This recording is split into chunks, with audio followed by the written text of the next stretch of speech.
Hey everybody, it's Dark Guardsman. We're back with another quick update. Now this is going to cover a few different topics. We're not going to focus on just one thing unlike the last few videos. So for the last few videos that people have been paying attention to, I have been working on the cluster. That actually has been improved even more since the last video. I did implement a few of the strategies that I was looking at to kind of improve the functionality and make it work a little better.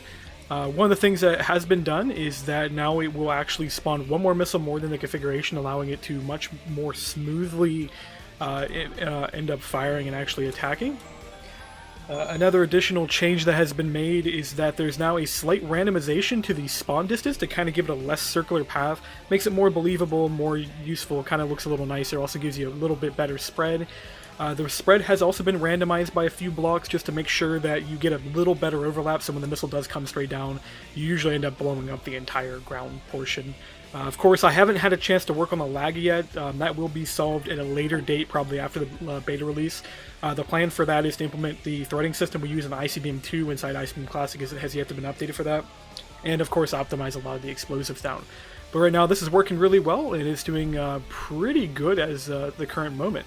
Another change that has been made since I last made the cluster videos is that I have been working on the anti-missile system. Now, for those who have used the anti-missile system, you'll know that it's not the most beautiful system in the existence. It kind of has a tendency to go whack at times, and it doesn't work that greatly. But it does work. That's a good way to put it. But when I was working on the cluster system, at that time, it wasn't working at all, so there was a lot of work that needed to be implemented to actually get things rolling and everything else. Good thing I did end up actually testing it. Is what was happening is, with that last version, it was blowing up the anti-missiles in the silo. They would effectively lose target, and anytime they lost target, they would call a detonation code. Now, I had to rework the detonation code in the missiles to change the API a little bit, to not have as many methods for different types of explosions. Basically, we had like 3 different explosion methods. We had to destroy, a normal explode, and explode, and I accidentally flipped the anti-missile to one of the explode methods. Therefore, when it was launching, it would detonate and blow out this entire area and everything else. That has been fixed. The missiles no longer explode whatsoever when they lose target. So now when they're fired out of the tube, they will try to find a target. If they don't find a target, they'll just keep flying around. They will fly in a straight path at the moment, behaving very similar to normal launch missiles. This is going to be changed in future versions, as it's not the most ideal method for handling anti-missile systems. The plan is that when it does fire out of the tube, the radar system will actually end up giving it a target, and it'll fly straight towards the target. That way you got a much more effective use of your resources. I also am going to be implementing a lot more timers, as what I'm going to show here in the demonstration.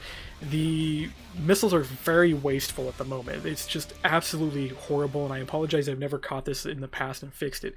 To put it in perspective, I rarely use the anti-missile system ever. When I was in the old mod pack for Volts and stuff, I always used the AA guns, because the AA guns were much more resource efficient than the missiles, and I just always assumed that and went with that, so I never really used the anti-missile system outside of an occasional edge case here and there where I set it up, and I never really got an opportunity to use it fully because nobody ever attacked my base with a full strike.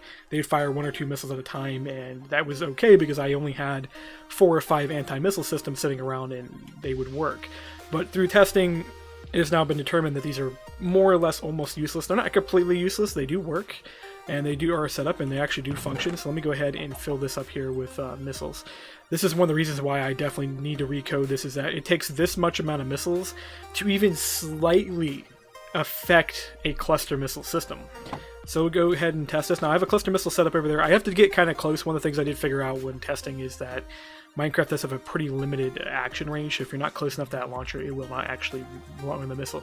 So this will end up firing, cluster missile will come down, and you can already see we're starting to fire, but they're not tracking. They're starting to head down there. So we already got the first volley is wasted, and here we go, it's the second volley, and you'll start to see them start to take out, but it's too late. The effectiveness of the missiles is absolutely pathetic. Now, with the current implementation of the code, the way you would fix this is you would do what I'm doing right now and use this big redstone circuit to delay the number of missiles you fire. People who are a little better at redstone than me probably can figure out a way to make sure you're only firing 1 missile at a time.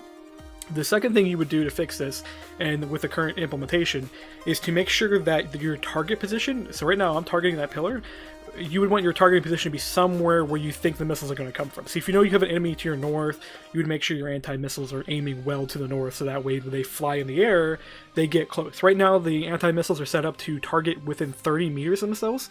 I don't know if I'm going to increase that because we really don't want to have these missiles pathing too far.